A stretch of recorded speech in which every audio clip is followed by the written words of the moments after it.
So welcome back to my YouTube channel. So in today's class I am going to start the next topic of basic mathematics. So in today's class I am going to deal about the vectors. So according to physics aspects, if you see vector, what is vector? Basically vector होता क्या? तो अगर हम vector की बात करें कि vector क्या होता है, तो वेक्टर अगर फिज़िक्स में बात करें तो वैसी फिज़िकल क्वांटिटी है जिसमें मैग्नीट्यूड भी हो और डायरेक्शन भी, यानी क्वांटिटी विच हैज़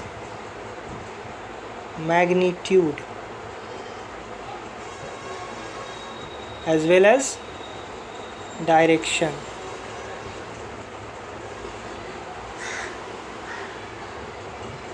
तो फिज़िक्स में वेक्टर किसको कहेंगे?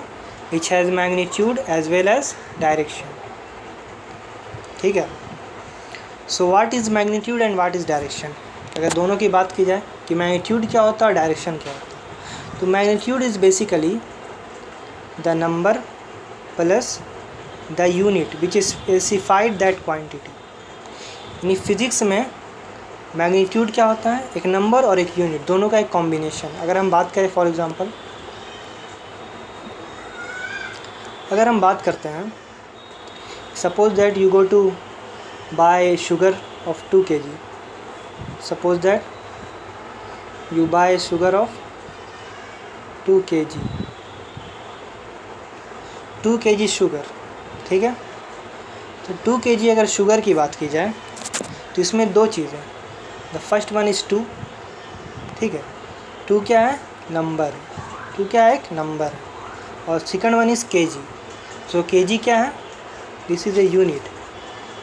kg क्या है? एक यूनिट. और ये किस चीज़ का यूनिट है? This is the unit of mass. So here you can see this is the number and this is the number and this is the unit. So number plus unit, number plus unit, यानी number और unit को एक साथ इकट्ठे हम लोग क्या कहते हैं? मैग्नीट्यूड. क्या कहते हैं? मैग्नीट्यूड. ठीक है. तो मैग्नीट्यूड समझ में आ गया. नंबर और यूनिट का कॉम्बिनेशन कहलाता है मैग्नीट्यूड.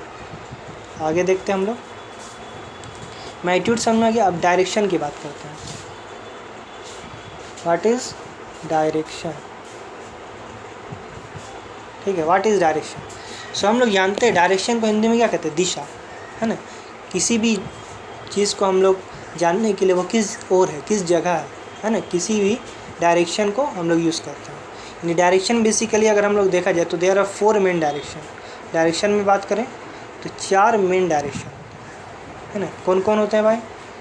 अगर हम लोग एक हॉरिजॉन्टल और वर्टिकल लाइन, तो हम लोग जानते हैं राइट मोस्ट जो होता है ईस्ट डायरेक्शन होता है, और लेफ़्ट होता है वेस्ट, और अपर होता है north, and the downward is south. So there are 4 main direction basically. तो ये 4 जो है मुख्य डायरेक्शन होते हैं, और इसी के बीच 4 और सब डायरेक्शन कह सकते हैं, जो जैसा कि हम लोग देख सकते हैं. अगर हम नॉर्थ और ईस्ट को बांटें, ठीक है, नॉर्थ और ईस्ट के बीच में होगा, इसके दोनों के बीच में 45-45. ठीक है. ये इसका बाइसेक्टर है.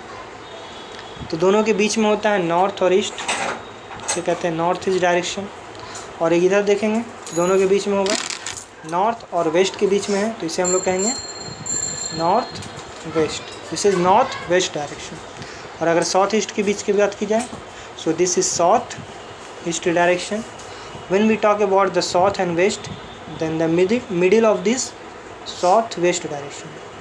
तो इस तरह से हम लोग डायरेक्शन को बताते हैं. नॉर्थ ईस्ट, नॉर्थ और ईस्ट के बीच का होगा, नॉर्थ वेस्ट, नॉर्थ और वेस्ट के बीच का, साउथ वेस्ट, साउथ और वेस्ट के बीच का, और साउथ ईस्ट, साउथ और ईस्ट के बीच का.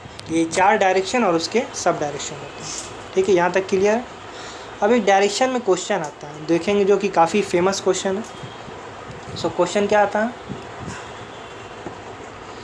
क्वेश्चन कुछ ऐसा है कि सपोज दैट कोई पूछे 30 डिग्री नॉर्थ ऑफ ईस्ट.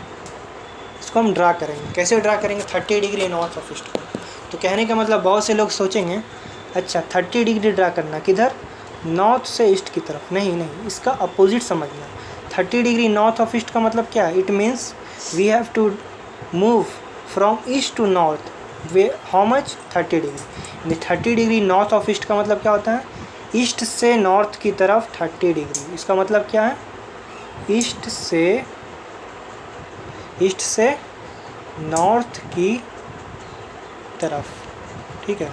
इसका मतलब ये है, यानी ईस्ट से जाना हमें किस तरफ, नॉर्थ की तरफ। कितना जाना है, जो वैल्यू दिया रहेगा, suppose that this is 30 degree, तो हम लोग 30 डिग्री जाएंगे। जैसे कि हॉरिजॉन्टल वर्टिकल लेते हैं, ये हो गया ईस्ट, ये हो गया west, this is south and this is north.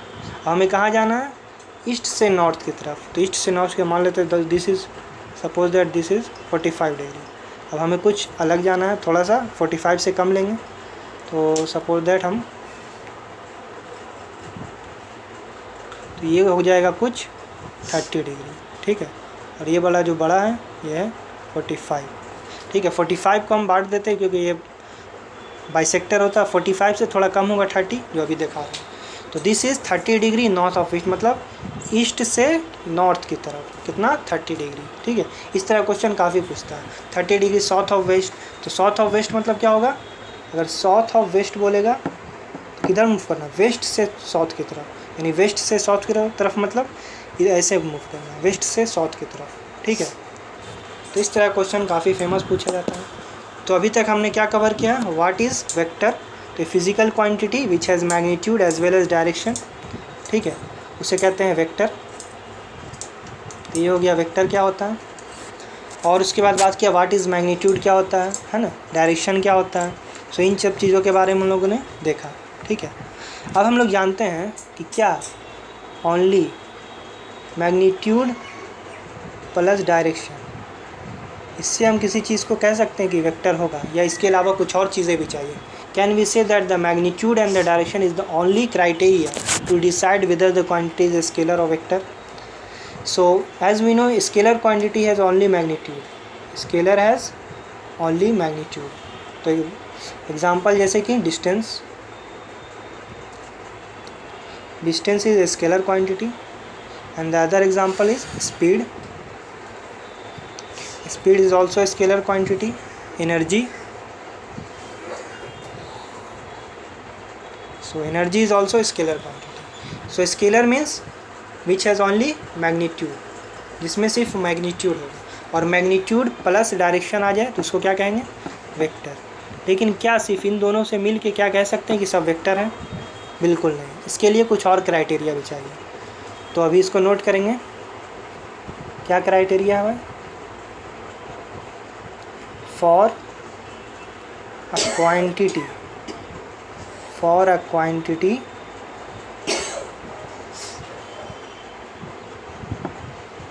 to be vector,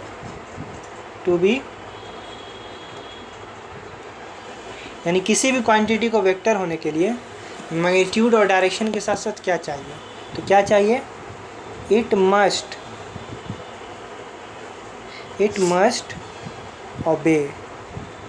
must obey triangle law,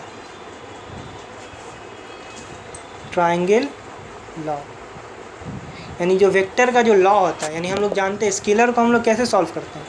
scalar की बात की जाए तो स्केलर जो होता है उसको हम लोग अलजेब्राइक मेथड से सॉल्व करते हैं। स्केलर को कैसे सॉल्व करते हैं, अलजेब्राइक मेथड से। अलजेब्राइक मतलब हम जानते हैं ऐड, सब्ट्रैक्ट, मल्टीप्लाई, डिवाइड, इस तरह से।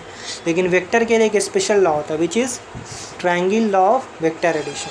तो इसको अगर फॉलो करेगा कोई भी क्वांटिटी तब उसे हम लोग कहेंगे it is a vector quantity. Suppose that example लेते हैं, बोले कि आप तो कुछ ऐसे ही बोल रहे सर, तो व्हाट इज़ द एग्जांपल। तो एग्जांपल की बात की जाए, सपोज दैट करंट लेते हैं। As we know current is a scalar quantity, it is not vector quantity but it has direction। Current जो है एक स्केलर क्वांटिटी है लेकिन इसके पास डायरेक्शन होता है, फिर भी ये क्या है, स्केलर है, वेक्टर नहीं है, ठीक है। तो ये कहना कि कोई भी क्वांटिटी इसके पास डायरेक्शन होगा वो वेक्टर होगा, ये ज़रूरी नहीं है, ठीक है। तो ये वेक्टर क्यों नहीं है, स्केलर क्यों है, क्योंकि it not follow triangle law, ठीक है, नॉट फॉलो ट्रायंगल लॉ। ये ट्रायंगल लॉ वेक्टर एडिशन को फॉलो नहीं करता। ये किसको फॉलो करता है, इट फॉलो, हम लोग पढ़ेंगे क्लास 12th में, किरचॉफ्स लॉ। किरचॉफ्स लॉ को ये फॉलो करते हैं, ठीक है। तो current is a scalar quantity, there are many scalar quantity which has direction but it is not vector quantity, ठीक है। सो आज की क्लास में इतना ही रहने देते हैं। अगले क्लास में हम लोग देखेंगे what is triangle law of vector addition and there are more concept related to it is very relevant.